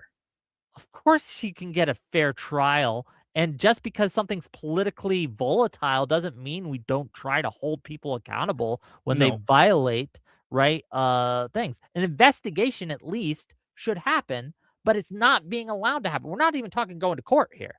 We're talking an investigation of what happened. They aren't holding one. Several Minnesota prosecutors and several Washington, D.C. prosecutors have resigned over the handling of this case and how they're not allowing an investigation to go forward. okay, okay. I don't know what's going on in the backgrounds with regards to all Yeah, that stuff. I So it's know. I know you don't know what's going on. I understand this is a problem, and I'm trying. I'm trying really hard, because I think you're a good guy, like, in general, right? But it bothers me, the level of misinformation that's going out here and the narratives that are being built based on lies. And I think that you well, no, not knowing these things is kind of par for the course no. I'm on how saying with MAGA regards looks at to these things. with regards to like the Renee Good, like I'm more waiting for, okay, is a criminal trial going to take place? Well, okay, are they letting third parties in? As far as I understand, FBI or DHS is saying, no way are we letting third parties do this. So, okay, fine, I guess. But Why shouldn't a third party investigate? I don't have an answer as to why or why not. Is it because maybe it's because Minneapolis is so politically charged that there's concerns about corruption, or are they looking for a political persecution? I don't know. I don't know the The motivations as the to problem why. yeah, the problem, though, with it happening at all is, even if an investigation would have turned up that the agent in question um, shouldn't go to trial for whatever reason, if that's what the evidence showed, then fair. But when you don't allow an investigation, what you do is you paint in the minds of the American people that there is a cover up going on, that they're not allowing an investigation, let alone any investigation, let alone an independent investigation. What you are doing is you're creating in the minds of the public this idea that something is being hidden from them. So if we want transparency, which I think we both do, we would like, ideally, a third party, not connected from Minneapolis, not connected to the ICE, right? But just a third independent organization to come in and to investigate. Now, normally, under most administrations, that would be people under the DOJ. But Mhm. the problem is that the DOJ, the FBI, etc., are no longer neutral organizations or independent organizations under Trump. Trump has specifically and intentionally politicized them. He's gotten rid of anyone who goes against his ideas, right? Who doesn't toe the line, who isn't willing to kiss the ring. And Is it's that normal? tainted these institutions and organizations so that they are no longer independent bodies, but instead just tools of the regime. And so But no one trusts them anymore, nor should isn't they. that normal? Isn't that No, it is normal not for normal. that's not normal for administrations to move Hold people on. in, move people out? No, that's not what I said. I'm saying that DOJ specifically, Trump has directed them to prosecute certain individuals or to seek charges against certain individuals like James Comey, the executive orders that You we know, went through I earlier. can agree with James Comey. Like, the worst they get is this guy's like mortgage was fucked up. Like, that's the extent, is like, Well, oh, that he was made a Letitia like James, I believe. That was someone else, no, right? I think Because he's done Comey this was, several times, but I right? think This Comey was the same thing. I think the Biden didn't do that. Trump 1 didn't do that. Obama didn't do that. Bush didn't do that. they This didn't is go after new. their at least adversaries. No, they didn't direct the DOJ to prosecute specific people or organizations. Well, but you had said earlier that that they investigated Trump. They targeted Trump Okay. for But that was the investigation for DOJ's criminality. decision to do. Under whose directive? No one was directed to do this. They just woke up one day and said, "You know what? And I don't there's a like that difference guy's between I'm going fake to tan." have my department look into fraud, which I think is perfectly fine, versus I'm going to have my department prosecute Comey for fraud. There's a difference in these two statements. But if there's a potential criminal activity that took place with regards to Comey, and like I said, the worst they were able to find that his mortgage papers were messed up. They couldn't go after any of the like Steele dossier or any of the But they Hillary did Clinton bring type an of stuff. indictment against him. They did bring an indictment against James Comey. And initially, the person that they had in place that that was investigating it was like, you know what? There's not enough evidence to get to go forward with this, so I'm not going to do it. So Trump fired them and appointed someone else in their place that would. That doesn't happen under Biden. That didn't happen under Obama. That didn't happen under Bush. This is new. This is different. Well, I would definitely agree that this is different, but I don't think the DOJ just goes out and just, well, we're just gonna grab this group of people and yeah, maybe we get something, maybe we don't, or let's go look at mortgage records for the past 10 years to see for criminality. Hold on, I very much hold on. The DOJ, when they're alerted, the when the head of the DOJ or members of the DOJ think that there might be wrongdoing, they're empowered to investigate that, right? They could be tipped off or alerted by many different people, but in general, the executive branch has tried not to make it appear, right, or tried to keep a separation between them and their prosecutions because it would again be corrupt and look corrupt for the executive branch, for the president to be directing the DOJ on who to go after and who not to go after. but are So they not the generally, they have refrained from doing so for a host of good reasons. Okay, because it makes again it breaks down people's trust in these institutions when you use it as your own personal prosecution squad, right? right? So you were just as critical, like I said, when Biden, with help obviously from Barack Obama, Huh. to Hold on. target him with that type Biden of stuff, right? Biden didn't direct the DOJ to target anyone. I know Barack Obama did. Hold it. Who did the Barack Obama direct the DOJ to target, Who did to he direct? prosecute? Well, we can look at all the lawsuits that came out from the DOJ trying to impeach him repeatedly with regards to any of his Hold on. When was any actions. Obama tried to who when was Obama brought up on impeachment charges? Not Obama, when Trump was Okay. through So the did you not direction just say, maybe I misheard, but didn't you just say that Obama was doing the same thing where he was directing the DOJ to go after certain people? through Biden. What? When did Biden direct the DOJ to go after someone? The number of times of impeachment, all the frivolous lawsuits, all that type of stuff that Okay, was that going was on. not brought up by Biden. That was brought up by the Congress. The legislature decided to impeach. First of all, the DOJ didn't have anything to do with that, right? But the impeachment proceedings specifically were a political thing where members of Congress got together, they drafted articles of impeachment, and I don't believe that Biden directed them to do that. They decided to do that on their own. Maybe it's a bit of a standalone complex that it just seems quite unique that all of a sudden these things would come out one after another, seemingly. What things? Well, like the stuff that happened in New York, the stuff that happened in Georgia, the two impeachment Okay, accusations and all that they stuff that didn't just happened with come that. So, up, right? The Georgia stuff was specific accusations of the phone call from Obama, or not Obama. Now you're getting me saying Obama. The phone call from Trump to the Fulton County commissioner guy saying, mhm. "Just find me 11,000 more votes," right? That's what specifically came up there. So, do you find it interesting now that there's a bunch of information that's coming out with regards to the Dominion voting machines and then how they were changing votes? Okay, first of all, there's no information on that. That's just made up lies. No. So, did you ever see the documentary Hacking Democracy? No, I've never seen that documentary, So they but I'm actually familiar talk. with its statements. I've never Okay. watched it. So how they were like willing, or how it was very easy for them to change votes.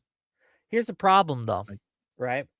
Is all of these accusations have been investigated, and specifically that one that they were changing votes.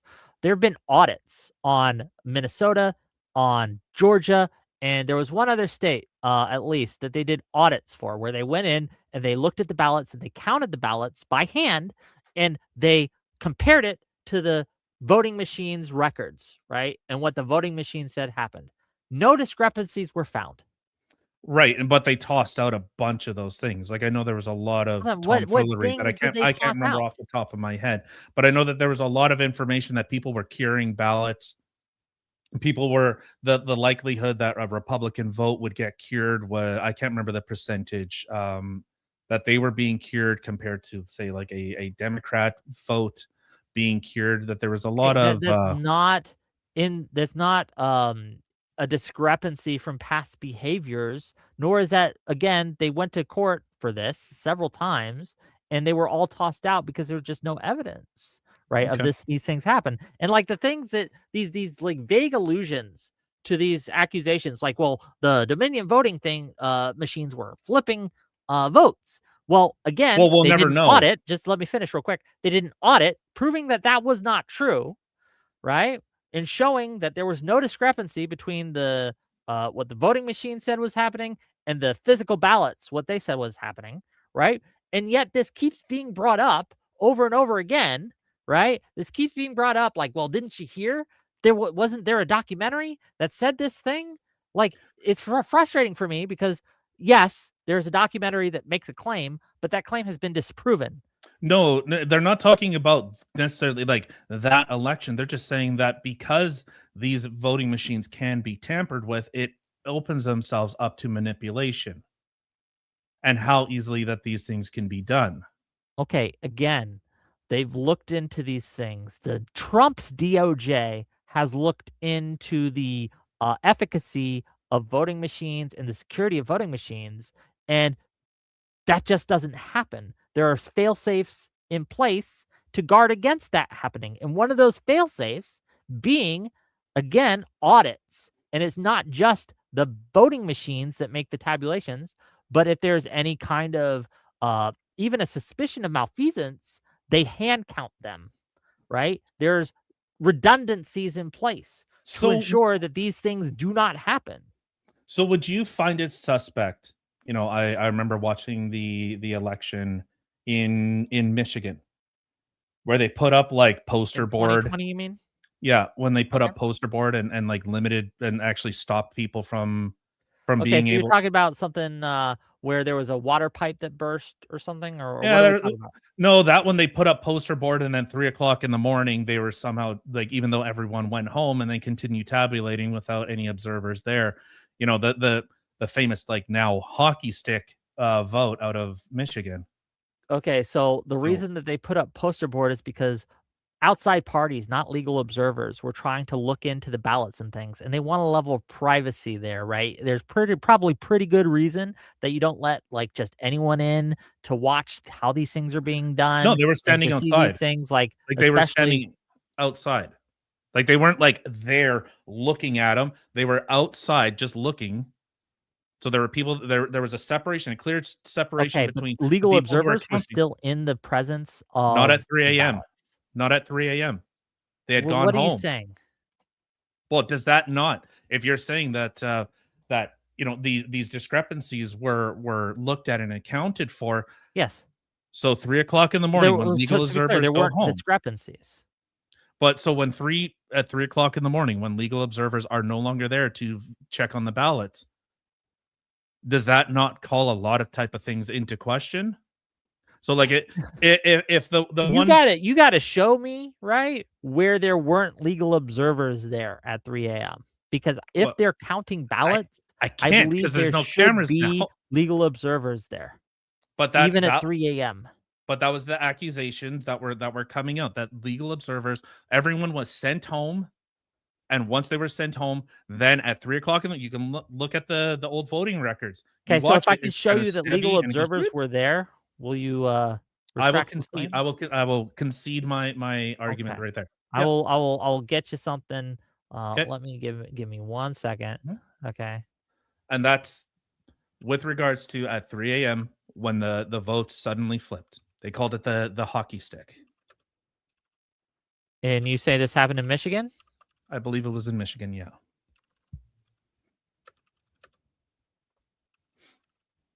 Were legal observers in Michigan when the 2020 vote count at 3 AM occurred? Da, da, da, da. And we're totally off topic, but We are. all right. That's all right. I can look for this, right? Okay, so Trump delivered error things. Yeah, he keep claiming that there were no observers, but it turns out there probably. Well, I'll have to research this more, but I'm almost sure that there were. Okay. Um, Like I said, but I here's have the no thing: do you have proof that yeah. they weren't there? Well, you can't prove a negative. Like if someone wasn't there, you can't No, yeah, prove that they were you there. can. So You can absolutely prove that there was no legal observers at the place.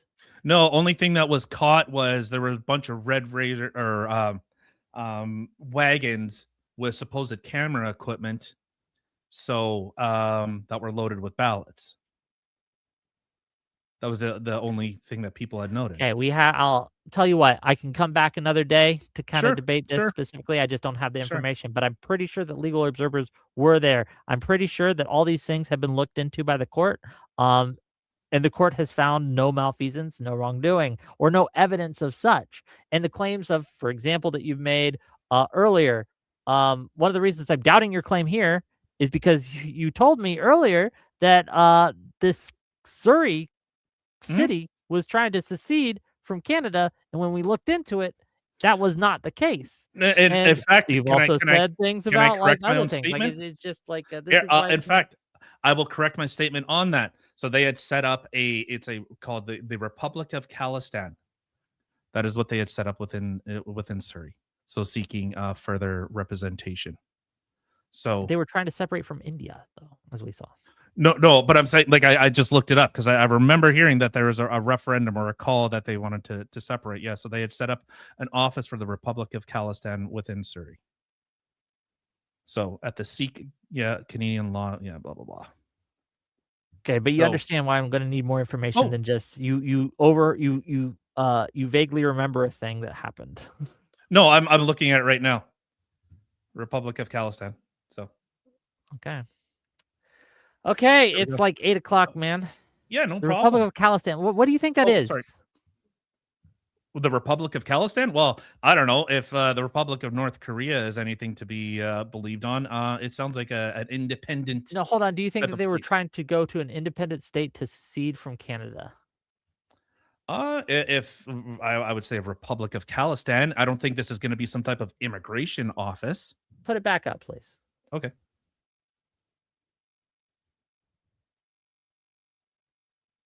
Okay, can you like? It's a building Oh, with a sign. yeah. Oh, I can't even hold on. Can't zoom in. That, but it just does that. Okay, It is just that makes like it. a? Is that in Canada? Yep. Yeah. Khalistan office.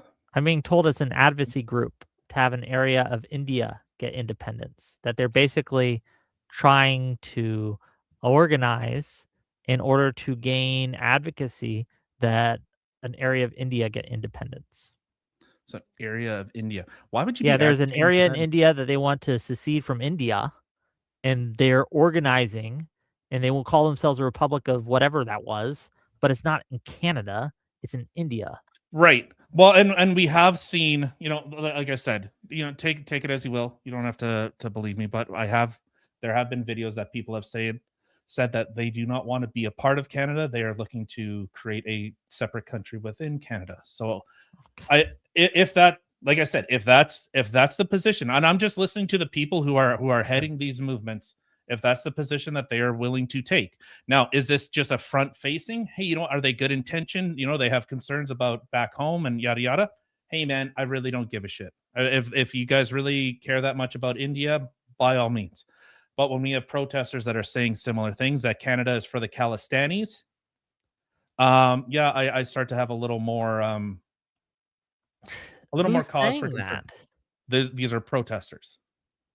In Canada? Yeah, yeah. Like I said, I wasn't really planning on talking about this, but I don't have any of this information pulled up. Okay, Let's I see. understand. Well, it's 8 o'clock though, so I gotta go a little bit soon. Yeah, no Do you have problem. any final, like, argument or thought that you wanna give?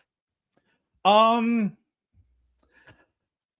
you know, my neighbors they're from Venezuela, and they had brought up an interesting point when immigrants were coming from Cuba, and they said, "Be very careful because what happened in Cuba is happening here."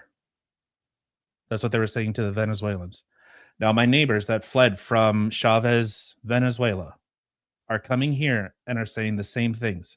What happened in Venezuela is happening here, and you guys better start paying attention because all of a sudden, Canada will not be the country that you once thought it was.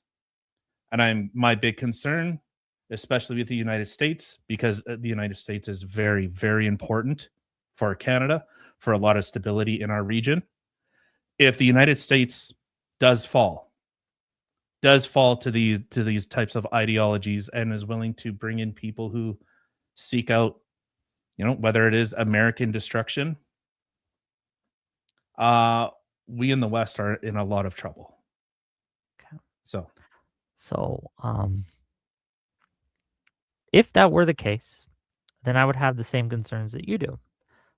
But it turns out that Cubans especially, right, that immigrate into the US are very anti-socialism, mhm. anti-communism, and are some of the most American people that I've ever Oh, they're met, based as right? They're fuck. very conservative. Well, let me finish here, right?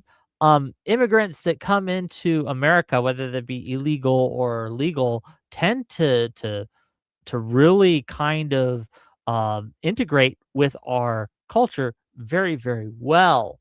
Uh, I don't know what it is specifically about America, but immigrant integration is pretty common, and we don't really have a problem at this point.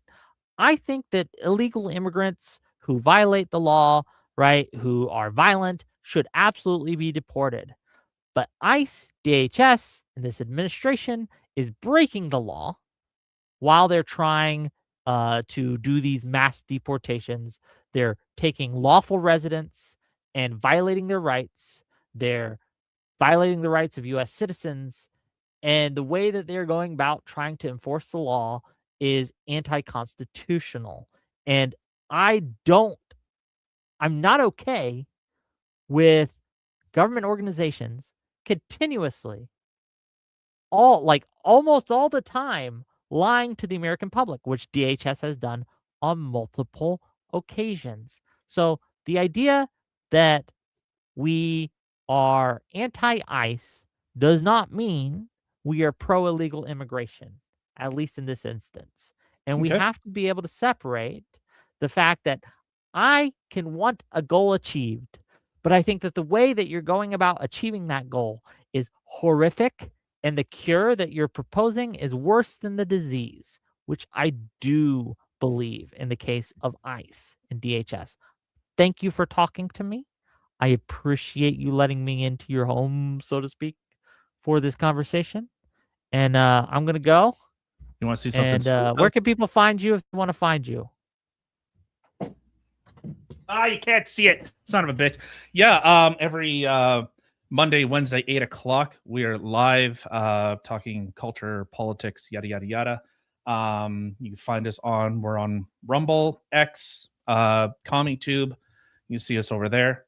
And Saturdays, 1 o'clock. We are live doing our thing over there. So Okay. Have a great day, man. what about you, Vic? Or Wick, sorry. Vic, okay. All I right, don't know Wick. I'm who sorry. that is, but WhickTV, Sorry. you can find me on YouTube at Wick-TV. You can find me on Twitch, WhickTV.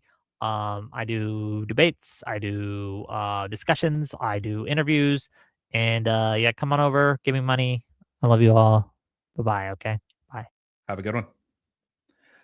Oh my god, I gotta piss so fucking bad.